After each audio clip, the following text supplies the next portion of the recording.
Beyond the Mic with Sean Dillon. We're joined on Starline by two-thirds of the podcast, Stuff They Don't Want You to Know.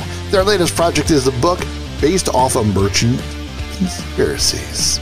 We welcome Ben Bolin and Matthew Frederick. Hey, really glad to be here, Sean. Friends, let's go beyond the mic.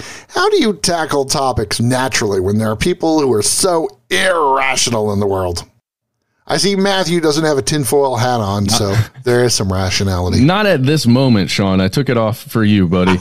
But we think that's the importance of our show, because there are a lot of people who believe some pretty strange things out there, and they believe it so fully that what we want to do is jump in there, see what we can definitely prove, and then what is maybe on the fringe. And if it's too far on the fringe, we want to say that so that people are aware of maybe, think about this a little more rationally too. And it makes people feel, less out there in their own beliefs when we come to them in a very rational way. Ben? I 100% agree. Yeah. Sorry, that was not a dramatic pause. So, what Matt's saying is 100% true. What we find often is that, especially over the past few years, the concept of conspiracy theory became a bad word, and it became associated with all sorts of pretty out there ideas and beliefs. So we're a big believer as a show in the idea that the world is both understandable and worth understanding. And if you treat these things as questions that you can break down to their simple components, then you can approach them using critical thinking and objectivity. Now, is that always easy? Absolutely not. But is it always worth it? 100%. At what point in debunking stories do you tell your crazy Aunt Kathy that wearing that tinfoil hat was wrong? And if she continued what she's doing, she's one step closer to the white coats. We just did this, Sean. We just had a whole episode on our podcast about whether or not tinfoil hats work. And we did a little test on air where Ben called my cell phone and it functioned just fine. Then I wrapped it in tinfoil. Then he attempted to call and it didn't work. Okay, so that means it is definitely blocking out signal, right, Sean? It's blocking the cell phone signal, Matt. You're killing me.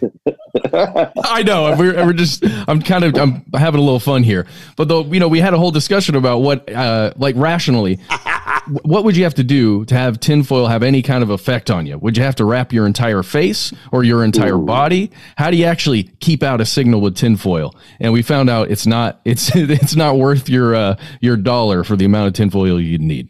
We also found that the origin of the tinfoil hat idea, which is a pretty neat short story that was written as a work of fiction. How does a mustard seed of truth always surround these stories that become so fantastical, guys? Ooh, I like that, Matt. Mustard seed of truth. A mustard seed. Sean, the way we always put it is it's a pearl. And the way a pearl forms is you got a tiny little grain of sand or some kind of grit at the center, and then a clam will just put that stuff all around that tiny little grain of truth, we like to say. And we do find that it's true. Often at the heart of every conspiracy you hear, there is some real fact. I don't even have a great example. Ben, you got a great example for us right now? Sure. There's a great and terrifying example in the story of the Tuskegee experiments over there at the Tuskegee Institute. It is true that the U.S. government knowingly lied to participants in this trial and said they were attempting to cure the disease syphilis. They actually just watched the symptoms develop and didn't do anything. But over time, that story became the basis, the true basis, the mustard seed or the grain of truth for all sorts of conspiratorial thoughts. And the story, so much so that the facts of the story itself are widely misunderstood in the modern day. That's something we address in our book. Well, Sean, and if you get into our book, you learn about how the U.S. government was spraying low-income families and neighborhoods in St. Louis with these chemicals that they thought were inert, but were in fact causing damage to those communities, just as a test. They did it without anybody knowing. Ben Bolin, Matthew Frederick. Their podcast, Stuff They Don't Want You to Know, is here. And it's time for the Rocky Nate. 8 random questions. Answer with the first thing that comes to your mind. There's no pressure. 2 guests, so we'll alternate. Ben, do you believe you're being tracked by satellites? Yes, 100%, but in a very lazy way. No more so than anybody else with a smartphone. Exactly.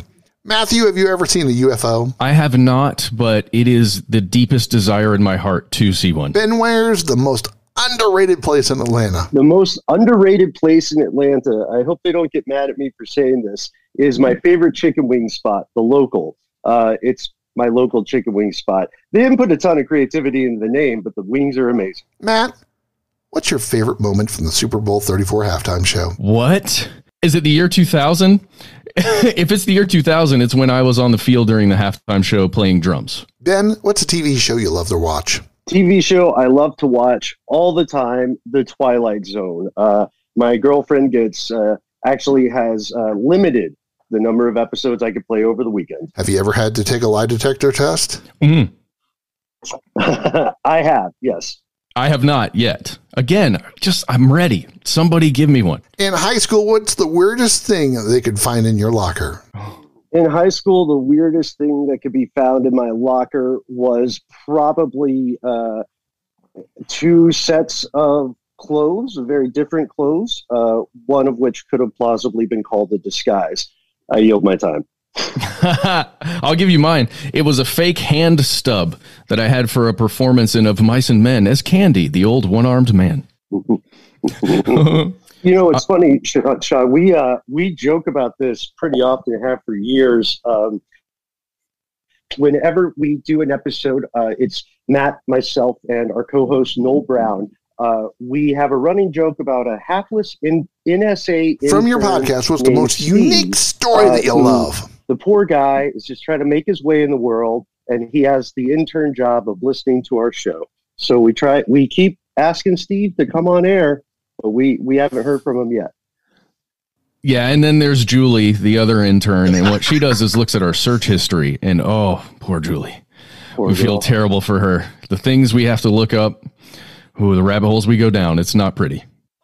Well, it's hard to pick one out of all of them, but I can tell you 2 that are really interesting to us right now. The first one is glitter. Believe it or not, there's a huge conspiratorial thing about the glitter industry in the U.S. They have one huge customer, and they will never tell you. Strippers? You might have solved it. We'll have to have you on the show. No, but it's true. We don't know. They won't admit. Like the big glitter just won't say who the big customer is. And we had a great time just going down like what could it be that we don't think is glitter? That thing. I mean, glitter is the herpes of crafting, you know. It's time for one big question. With 2/3 of the podcast crew, I'm so stuff they don't want you to know. Ben Bolin and Matthew Frederick joins us beyond the mic. Gentlemen, other than by your cell phones, are you being tracked now by the government? And do you have an FBI file? Yeah, probably. Matthew hasn't seen a UFO. Ben loves the local chicken wing spot. And Matt hasn't taken a lie detector test yet. But he's willing. Listen to Stuff They Don't Want You to Know wherever you can find podcasts and get the book today.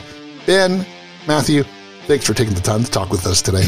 Hey, you're really good at this, Sean. Thank you very much for having us. Yeah, thank you, sir. And that, my friends, is a Beyond the Mic shortcut.